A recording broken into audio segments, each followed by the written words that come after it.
ainda é classificado como um salmo de adoração. Foi escrito provavelmente na época de Esdras e de Neemias, no período chamado de pós-exílio. Mas eu não quero fatigar os irmãos com esses pormenores. O que eu quero é tentar expor na íntegra esse texto que é demais conhecido. Mas eu temo que quando algum texto da Bíblia é conhecido por demais, nós passamos a lê-lo no automático e não percebemos as devidas implicações que o texto traz a nós. Em primeiro lugar, meus queridos, eu quero lhes afirmar que este salmo, ele revela, ele mostra para nós, ainda que de modo indireto, que existem três tipos de pessoas. Pessoas, pastor Gilmar, que são diferentes entre si, mas que partilham de um algo em comum. E o que é esse algo em comum, pregador? É a fé. Em algum momento essas três pessoas tiveram contato com a fé. Vejamos cada uma delas. Em primeiro lugar, o texto diz que existem aqueles que confiam no Senhor. Amém. Em outras palavras, que têm uma fé alicerçada no Senhor. Mas o texto também fala no versículo 3 que existe aqueles que estendem a mão à iniquidade. Existem aqueles que negociam com o inimigo, que negociam com o pecado, que enamoram com o mundo. São os que estendem a mão à iniquidade e certamente tiveram contato com a fé também. E o texto termina no versículo 5, afirmando que, por fim, existem aquele tipo de pessoa que se desviaram para caminhos tortuosos. Em síntese, meus irmãos, nós temos em primeiro lugar os fiéis, nós temos em segundo lugar os transigentes, aqueles que vivem em cima do muro e estendem a mão à iniquidade, e por fim existem aqueles que se apostataram da fé, que decaíram da graça e que se desviaram para caminhos tortuosos. Eu quero rapidamente, o meu objetivo essa noite é vos apresentar cada um desse grupo. Amém. Para que venhamos a estar alerta para com a nossa própria vida espiritual. Bendito seja o nome do Senhor. Em primeiro lugar, o texto nos apresenta, como já disse, que existe o primeiro grupo, a saber, aqueles que confiam no Senhor. Porém, meus queridos irmãos, este grupo, no Salmo 125, é descrito as suas características. Porque se você sair daqui agora e for em qualquer bar aqui dessa cidade, e você se assentar à roda dos que ali frequentam e lhes perguntar: você confia em Deus? Você crê que há um só Deus? Você acredita em Jesus? Você acredita em um Deus Pai, em um Deus Filho e em um Deus Espírito Santo? Certamente, meus irmãos, que quase todos irão dizer: eu acredito. Virgem Maria, como eu creio. Nossa Senhora, eu creio demais. Porém, eu queria que você abrisse comigo Tiago 2, capítulo 2, e versículo de número 19. Olha o que é que Tiago diz a nós. Ele nos faz uma pergunta: crês tu que há um só Deus? Fazes bem. Os demônios também creem e estremecem. O que é que a Bíblia está nos dizendo? Que dizer, que professar, crer no Senhor Jesus Cristo, muita gente faz por aí. Inclusive os próprios demônios. O próprio Jesus, certa feita, olhando para os fariseus, chamou-os de hipócritas e lhes disse: olha, bem profetizou a respeito de vós Isaías, que este povo me professa com os lábios, mas o seu coração está distante de mim. Então, quais são as qualidades, as características que nós podemos observar em alguém que se diz professar no Senhor, para que de fato e de verdade venhamos reconhecer aquela pessoa como alguém que confia no Senhor. Em primeiro lugar, Salmo 125, o texto diz que os que confiam no Senhor, no versículo de número 3, são chamados de justos. Olha o texto: o cetro do ímpio não permanecerá na congregação do justo. Quem é esse justo? É aquele que confia no Senhor.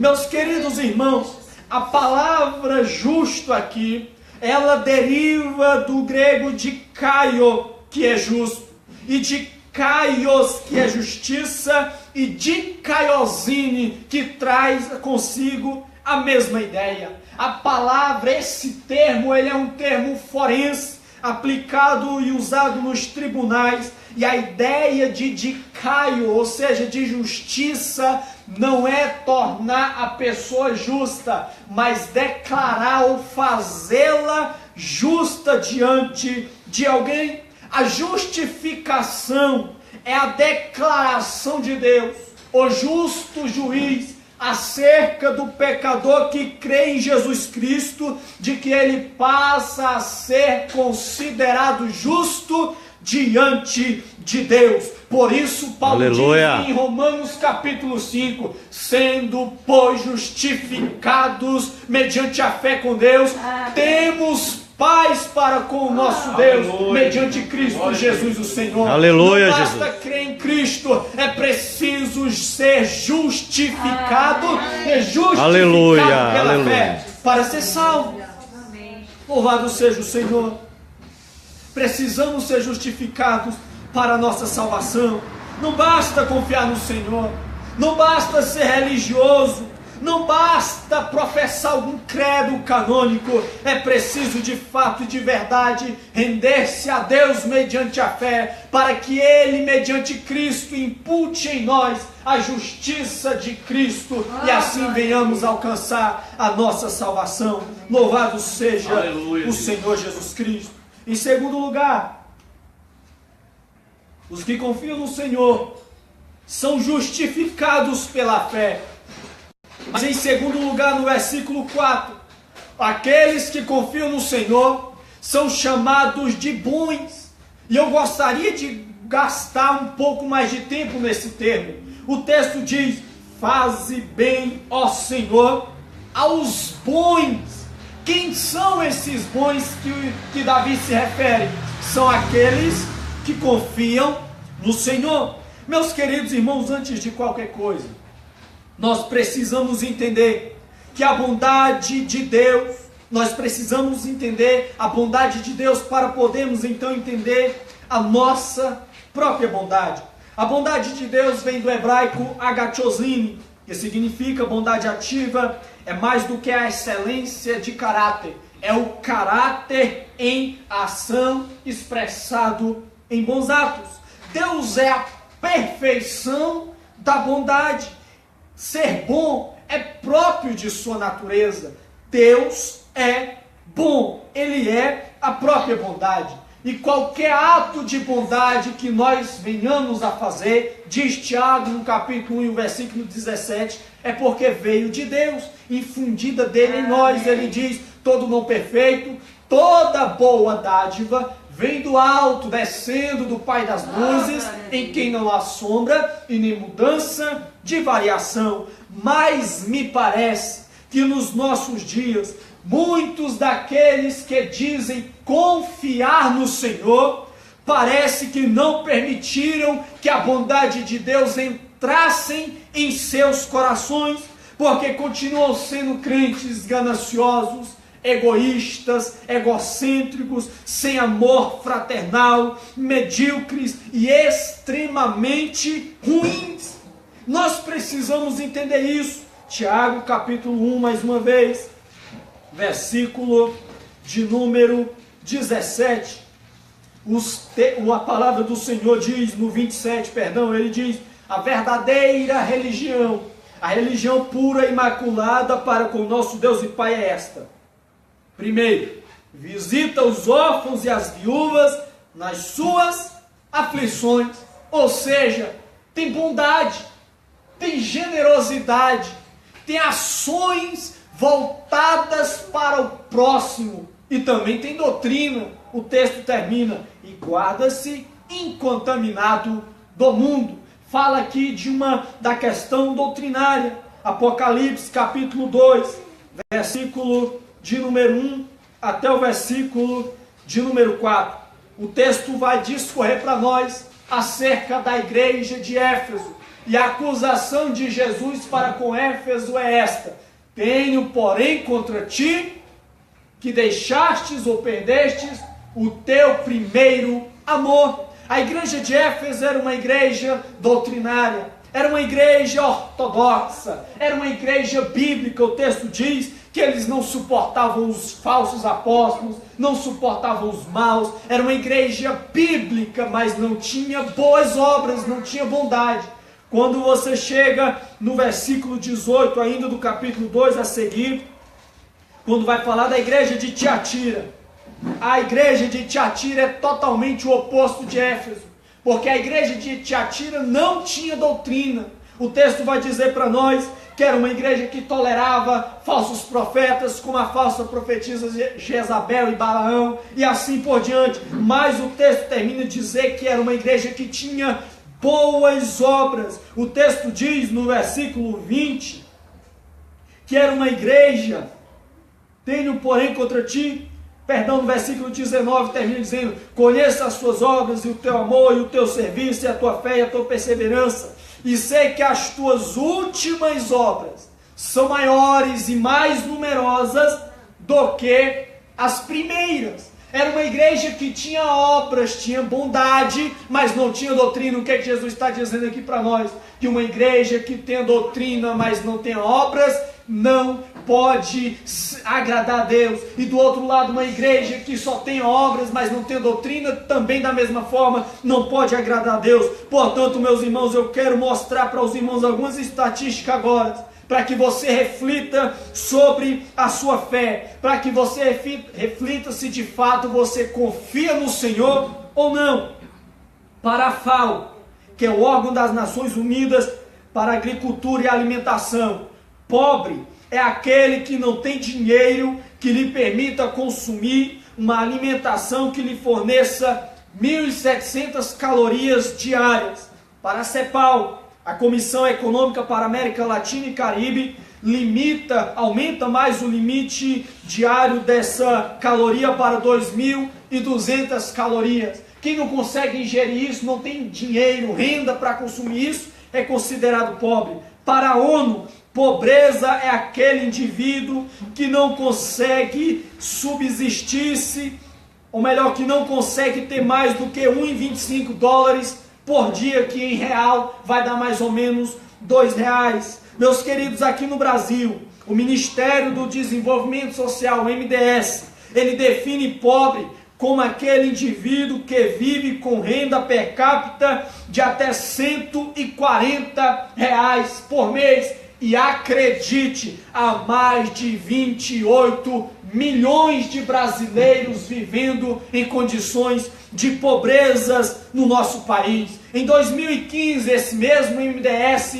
viu a necessidade de fazer uma subcategoria e trouxe para nós a categoria de extrema pobreza. E nessa categoria é colocado aquelas pessoas que vivem com menos de R$70 por mês. E acredite, existem 8% da população brasileira em situação de extrema miséria. Isso em números, meus queridos, significa 16.197.297 brasileiros vivendo com até R$70 por mês, e isso em âmbito de família. Meus queridos, nós vivemos um dos maiores índices de desigualdade social. O índice de Gini, que mede essa desigualdade social, coloca o Brasil na posição 0,53. 10% da população brasileira é analfabeto. Isso significa que 12 milhões de brasileiros até 15 anos não sabem ler e nem escrever. Outros 74% são aqueles considerados analfabetos funcionais, que leem, mas só conseguem compreender até 50% do que leram. O que eu quero dizer com isso?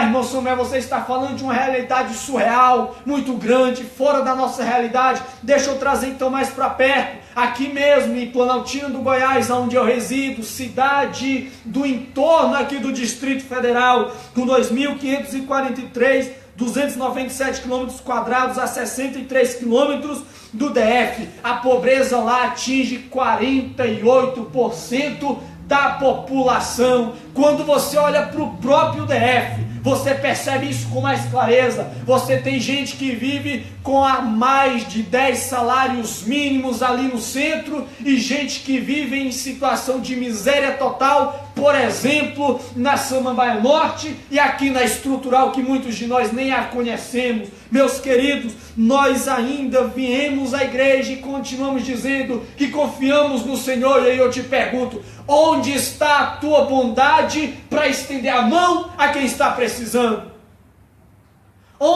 Até onde a tua bondade consegue ir? Até onde a tua profissão de fé de que confia no Senhor consegue mover os seus braços para ajudar quem está precisando? Eu não sei quantos acompanharam o noticiário há pouco mais de um mês atrás. Uma moça, me fugiu o nome agora, está até no meu celular ali.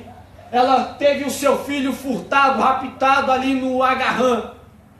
Essa notícia passou em todos os noticiários do DF, inclusive no Jornal Nacional, tendo em vista que o Agarrã é um hospital de referência e de grande porte no nosso país. A televisão, a mídia, o pessoal jornalístico conseguiu então dar visão para aquela moça. Porque depois que a polícia conseguiu recuperar a criança que havia sido furtada, o pessoal da mídia foi lá na Estrutural e mostrou diante dos nossos olhos a realidade daquele povo, meus queridos. A mãe e o pai desempregado, morando em condição quase que subhumana de vida, debaixo de barracos, com esgoto a céu aberto, sem condições mínimas que possam ser consideradas de dignidade. E a mídia foi quem deu voz àquela família, porque muitas vezes a igreja está preocupada em construir templos, em crescer, em estender as tendas, em dizer que confia no Senhor e não consegue sair daqui e ir lá visitar quem está precisando. Essa mensagem de hoje, irmãos, é para impactar a nossa consciência. Você confia no Senhor? Você tem bondade suficiente para dizer que confia no Senhor? Ou você não consegue, meus queridos, estender a mão a quem está necessitado? Muitos de nós, meus queridos, e eu vivi isso em um período atrás, quando estava na outra denominação, que os irmãos já conhecem a história. Eu vi isso, meus queridos, de senhores e senhoras, de que teve de tirar o dinheiro da sua miserável aposentadoria para fazer cirurgia de retina, da questão da visão, e o pastor chegar lá e cobrar o dízimo, mas não teve condição de visitá-lo e de ajudá-lo na cirurgia. Meus queridos, os que confiam no Senhor são justificados pela fé, mas a justificação transforma o seu caráter e ele tem bondade para ir aonde estão os miseráveis. Aleluia! Louvado seja o Senhor Jesus Cristo. Aleluia! Bendito seja o Senhor.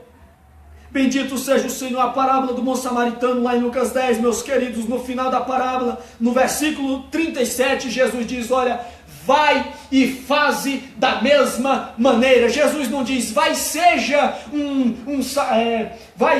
publicano, vai seja um samaritano. Ele disse, vai e faze como eles estão fazendo.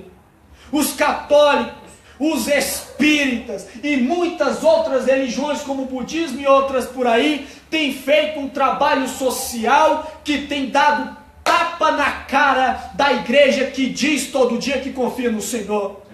Eles estão visitando os hospitais, eles estão nas ruas na madrugada aí, tentando resgatar alguém vitimada pela miséria social e pelas drogas e assim por diante. Nós muitas vezes, no nosso cômodo, no nosso terno muito bem composto, dizemos que confiamos no Senhor, mas não conseguimos, meus queridos, sair das quatro paredes da igreja. Eu acredito que Deus vai levantar em mim assim, mas eu quero eu também creio. E despertar você. Nós só vamos crescer à medida que sairmos do nosso comodismo, sairmos das quatro paredes e alcançarmos aqueles que estão precisando. Bendito Aleluia. seja o nome do Senhor Jesus Cristo. Aleluia. Quem confia no Senhor não é perfeito, mas é justo diante de Deus e é bom perante os homens. Louvado seja o Senhor. Em terceiro lugar, meus irmãos, versículo 4 ainda. Aqueles que confiam no Senhor são justos, no verso 3. São bons, no verso 4. E são retos de coração. Ainda no versículo 4, o texto diz: fazem bem ao Senhor, aos bons e aos retos de coração. Eu quero que você preste atenção no seguinte: a justificação, pastor Gilmar, ela é exógena, ela vem de fora para nós. Nada do que eu faço ou deixe de fazer vai me fazer mais ou menos justos diante de Deus. A justificação é o ato, é a declaração de Deus para com a minha vida. Agora, a retidão de coração é algo endógeno, é algo interno. Lembra de Jó, capítulo 1 e capítulo 2 também, o Senhor, Satanás apresenta-se diante de Deus e o Senhor diz a Satanás: observaste tu meu servo Jó? Viste que ele é homem justo, reto, temente a Deus e desvia-se do mal? Veja que não foi Jó quem agariou para si aquele título de retidão. Por que eu disse que a retidão é algo interno? Porque a retidão, meus queridos, é aquela transformação de caráter no interior. É aquela transformação advinda do novo nascimento. Porque eu posso me comportar como um justo diante dos irmãos. Eu posso colocar uma gravata muito bonita, uma saia que quase varra o chão da rua. Eu posso me comportar como um justo, como um crente, como um religioso diante da igreja, mas muitas vezes no meu coração há pensamentos mil de pecados, há pensamentos de adultério, há pensamentos de pecados que desonram e desagradam a Deus. Foi o que Jesus disse lá em Mateus, não me foge a memória, capítulo 6, quando ele olha, ou melhor, capítulo 23, quando ele olha para os fariseus e diz: hipócritas, vós vos assemelhais aos sepulcros caiados, que por fora vocês são muito bonitos, muito bem compostos, mas por dentro a ave de rapina, a podridão, a miséria, das quais, se o mundo soubesse, se afastaria de vocês. E o Senhor está dizendo que aquele que confia no Senhor, ele é justo diante de Deus, ele é bom diante dos homens, mas também ele vive uma vida reta, uma vida de consciência justa para consigo mesmo. E aí eu te faço uma pergunta essa noite: você pode dizer que confia mesmo no Senhor? Será que você pode continuar dizendo que confia no Senhor enquanto conserva pecadinhos de estimação no seu coração? Enquanto você não consegue ter aquilo que Jesus disse, seu resumo da lei, a saber, amar a Deus sobre todas as coisas e o próximo como a si mesmo? Você consegue dizer que confia no Senhor enquanto ainda não foi justificado? Reflita, meus queridos, e deixe a palavra transformar o seu coração, para que você seja verdadeiramente um crente que confia no Senhor e transforma a sua vida, a sua família e a sociedade ao seu redor. Bendito seja o Senhor. Aleluia. Em segundo lugar, o texto vai dizer que existe, além dos que confiam no Senhor, existe aqueles que estendem a mão à iniquidade, no verso 5. Verso 3, perdão. O cetro do ímpio não permanece sobre a congregação do justo, para que o justo não estenda a mão à iniquidade.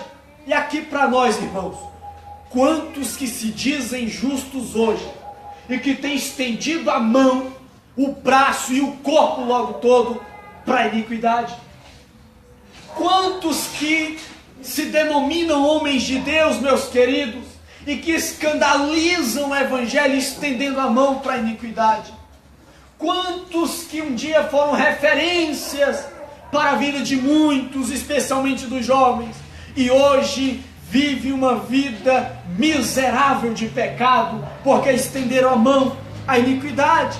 Há muitas pessoas hoje vivendo em pecado e ao mesmo tempo lidando com as coisas de Deus, tentando conciliar o santo com o profano, o santo com o imundo, tentando abafar a voz da própria consciência com racionalizações baratas. Dizem, eu lembro agora de Mateus capítulo de número 5, quando Jesus diz lá no final: olha, muitos naquele dia vão me dizer: Senhor, Senhor, não profetizamos nós em teu nome, não fizemos milagre em teu nome, não fizemos isso, mas aquele. Jesus vai virar-se para eles e dizer: apartai-vos de vós, malditos, vós que praticais a iniquidade, vós que estenderdes as mãos à iniquidade, porque eu não vos conheço. Meus queridos, nós precisamos ter isso muito claro em nossa vida. Precisamos nos atentar para isso, porque tem muita gente aí fora dizendo confiar no Senhor e ao mesmo tempo, paralelamente, estendendo a mão à iniquidade. E muitos desses homens têm assumido os nossos púlpitos, as nossas tribunas, pregados nos congressos mais renomados do país, e são aclamados e ovacionados pela multidão, sem nós pararmos para refletir o que eles estão dizendo.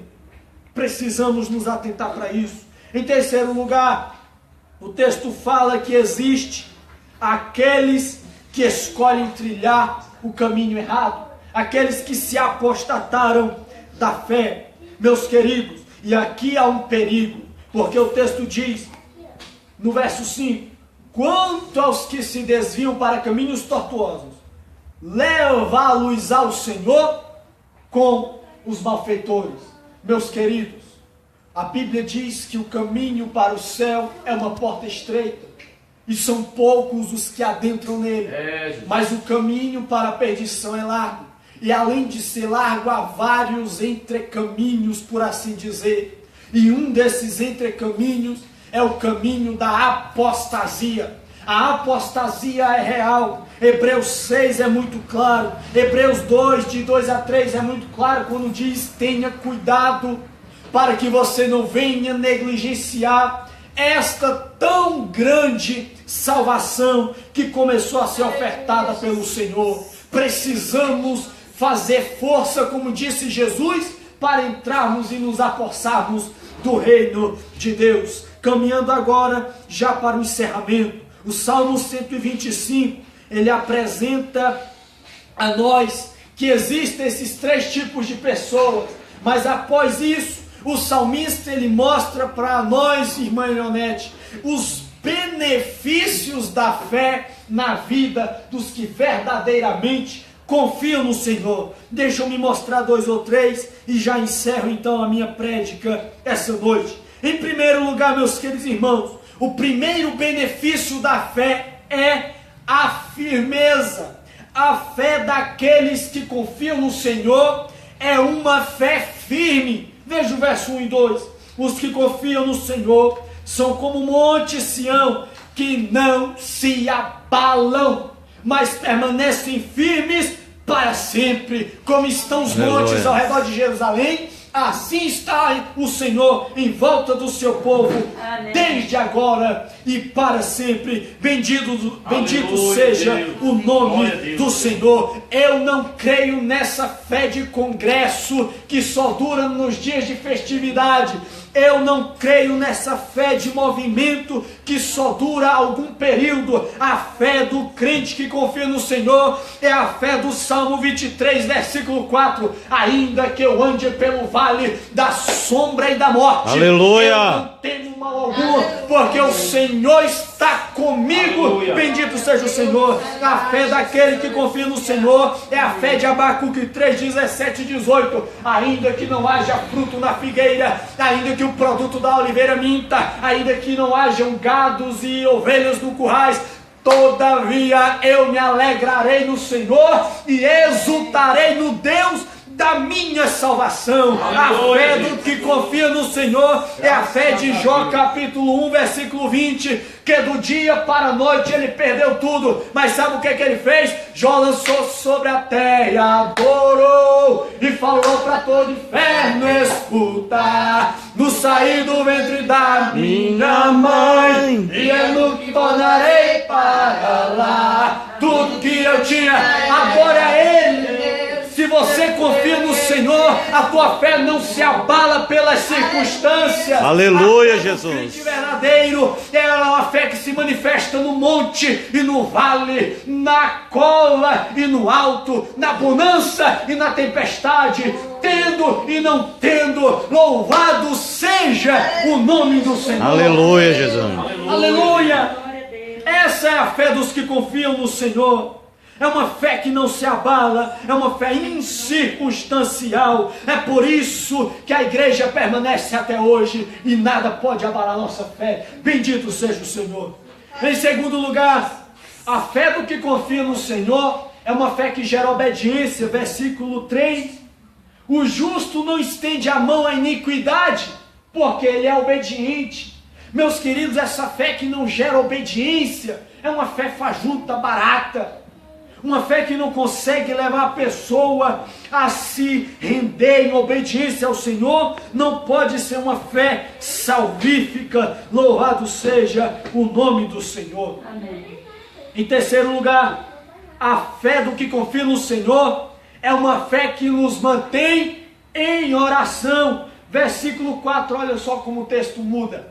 O tempo verbal aqui, irmão Gilvan, parece que muda no texto. Parece que o salmista vem cantando, dá uma pausa e faz uma oração. O tempo verbal muda, ele diz: faze bem, ó Senhor, aos que são bons e retos de coração. Isso aqui é uma oração, e é uma oração intercessória.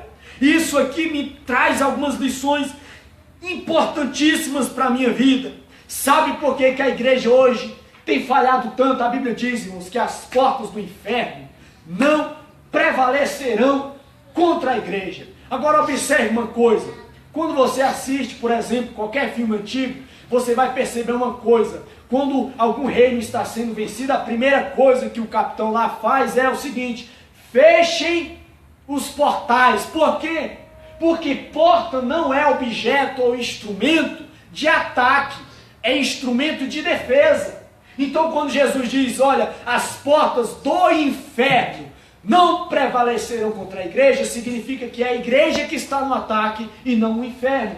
Agora, quando o inferno está prevalecendo sobre a igreja, é porque alguma coisa está errada. E um dos motivos é a falta de vida devocional por parte de nós.